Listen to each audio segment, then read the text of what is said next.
في نانام فنفنة ولد مكابي ونام بلام فنفنة بكاوم كبودري خجل كبدوبة إنجنر تكلا وما نوغلة فدا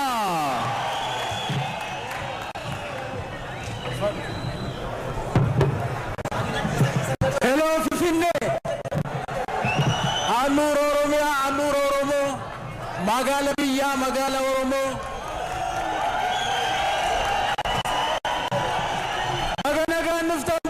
كيسانيت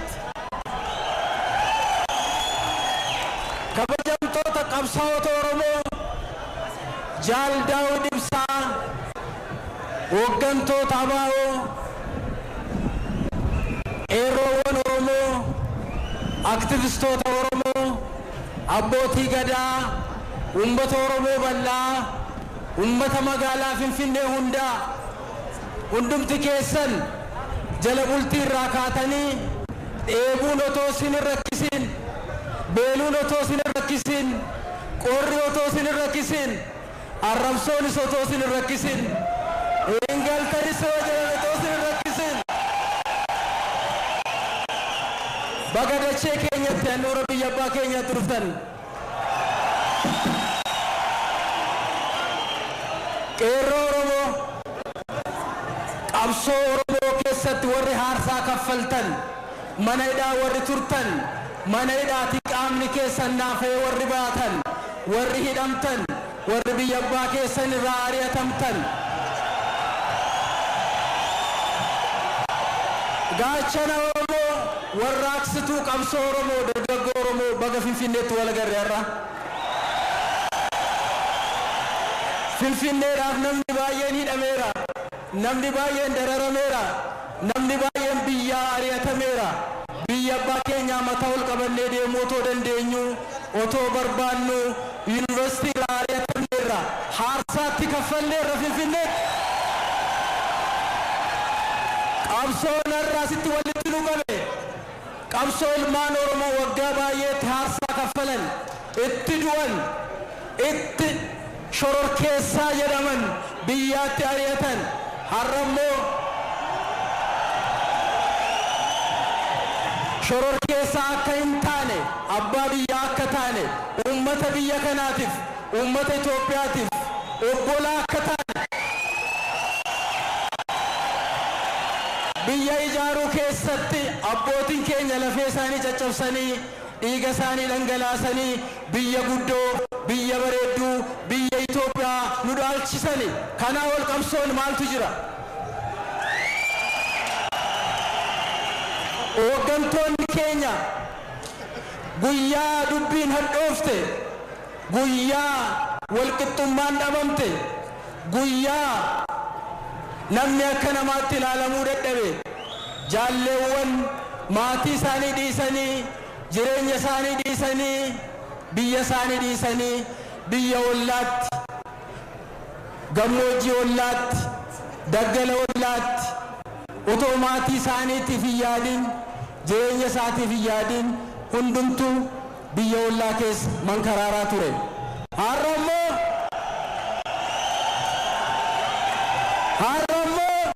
qabsoo ijoolleen Oromoo walitti hidhamtee goote biyya keessaa biyya alaatiin wal dubbisuudhaan wal laga'uudhaan wal qindeessuudhaan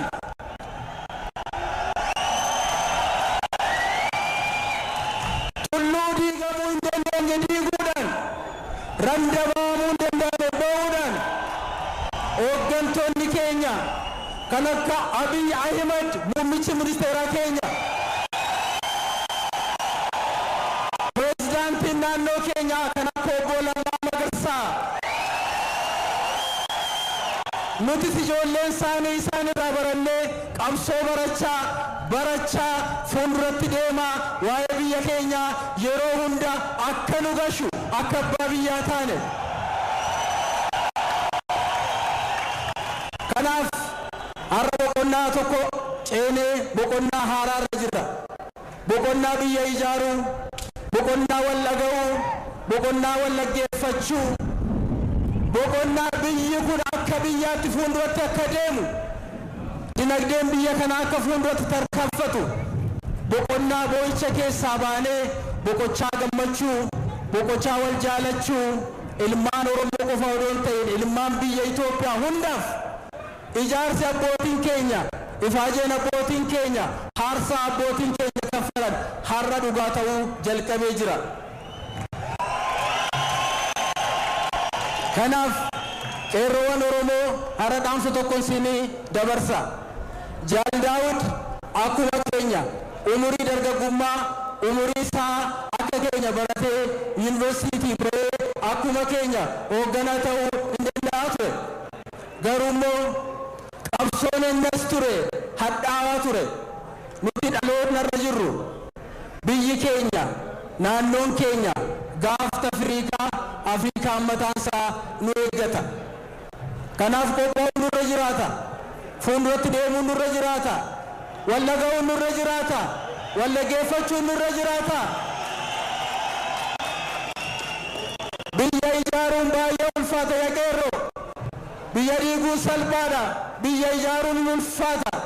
Hooggantoonni keenya kan akka Abiy Ahmed muummichi keenya Jaal Daawud Ibsaan pirezidaantiin keenya lammaan haarsaa isaan kaffalaniin amma boo'ichi keessaa baanee mataa gadi qabannee deemuu keessaa baanee akkuma aadaa keenya akkuma seenaa keenya nuti ijoollee abbaa gadaati ijoollee safuu beeknu ijoollee bareedinaan guddanne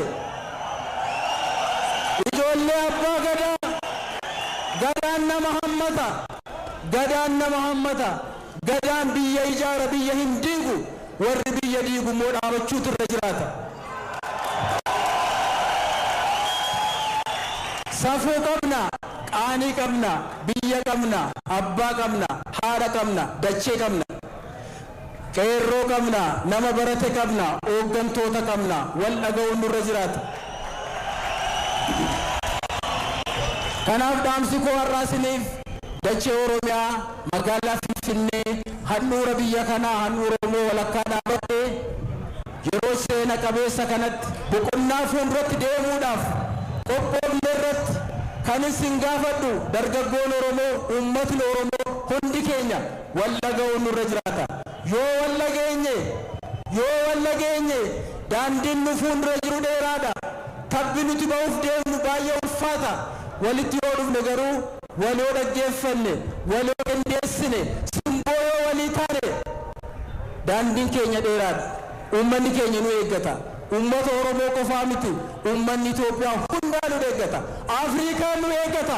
Addunyaatu nu eeggata.